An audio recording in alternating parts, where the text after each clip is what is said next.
Good morning, everybody. I hope you're well. It's Ngarino here, the owner of 1972, the high-end hair salon, Engadine, Sydney, New South Wales, Australia.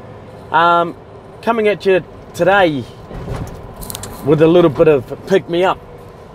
It's a pick-me-up to get you up.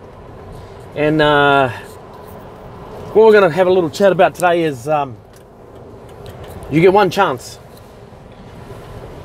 One chance at life. Life is short. We might think it's long.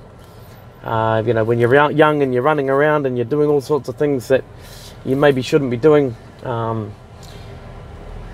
it's time to have a little think about where you want to be in 2 years from now, where you want to be in 5 years from now, where you want to be in 10 years from now, and start mapping it out, because you get one chance. And there comes a time where it's going to be too late. So my advice to anybody is that it doesn't matter when you start, as long as you start. You got one chance to get it right. So work on it, and work on it hard to get it right, to set yourself up so that when the day does come and there's no more working, there's no more money coming in or whatever that you're not needing to rely on anybody or government payments or anything like that to secure your lifestyle and how you want to be. And there's no magic pill out there. There's no waving the wand or anything like that. It's called hard work.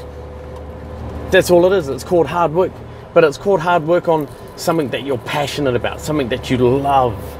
You know, again, I've mentioned that before, we shouldn't be doing anything in the 20th century, or 21st century, that we don't want to do. We should be doing things that we love. And when you do something that you're passionate about, it's hard not to be good at it. But the problem is that it's all the other bits and pieces that fit around that puzzle that you have to get correct in order to set your future up properly. You know, I've seen many people, an example, a couple of barbers down the road from me, awesome blokes, older blokes, that'd been in their shop for 35 years. They didn't buy the shop. Well, they obviously couldn't buy the shop because the shop was owned, the whole syndicate was owned by one person. But that doesn't mean to say that they couldn't move to find a building that was unit titled, that they could have bought that shop.